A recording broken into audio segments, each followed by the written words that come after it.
Thank you for choosing a worthy experience. Today's video is going to teach how to create a worthy cover. Step 1 is the most important step, choosing your picture. Look at the pictures on the screen. The picture on the left, the deceased is facing the camera and the subject is isolated. However, the photo quality is blurry. Look at the picture on the right. The deceased is clear. He's facing the camera, but once he's isolated from the two young girls in front of him, he will lose a portion of his chin, his neck, and both shoulders. Look at the picture on the left. Okay, the subject is facing the camera. The subject is actually smiling. However, the subject isn't in focus, and that still won't make it be the best picture for the cover. Look at the picture on the right. The subject is facing the camera. He can be isolated. However, the picture is outdated. It's not current. This individual passed away some 40 years after this picture was taken. Try to get your cover photo within 5 to 10 years of the passing of the individual. Look at the picture on the left. This was a happy occasion. The subject is facing the camera. He is smiling, but the lighting is poor, and it will be hard to isolate him. He will lose half of his body. The picture to the right, the subject is facing the camera.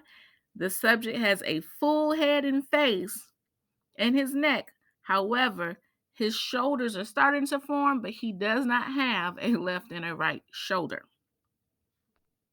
Sometimes that's all the families have. So let's look what we did. Look at the right.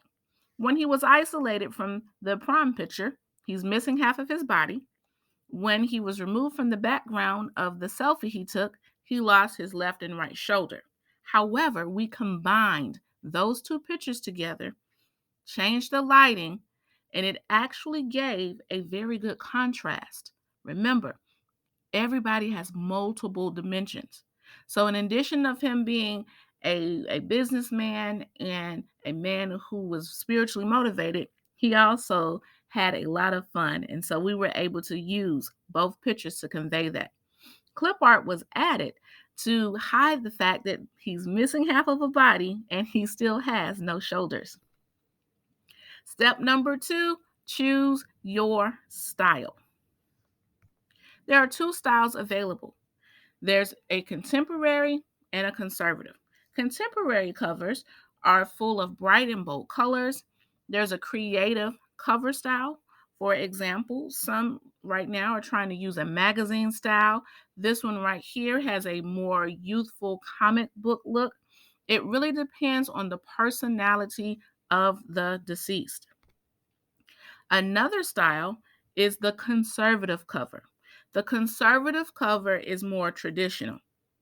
The colors would be a more muted color palette, and it's a traditional cover style.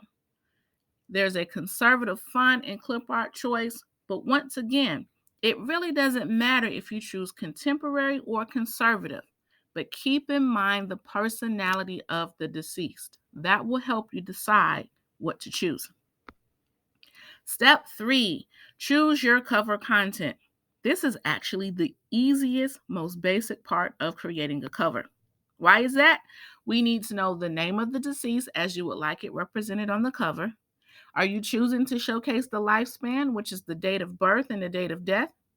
Do you want the location of the event and the date and the officiant on the cover? These are decisions you have to make. Thank you for choosing A Worthy Experience, where we help you take the grief out of planning. Visit us on the web at www.aworthyexperience.com.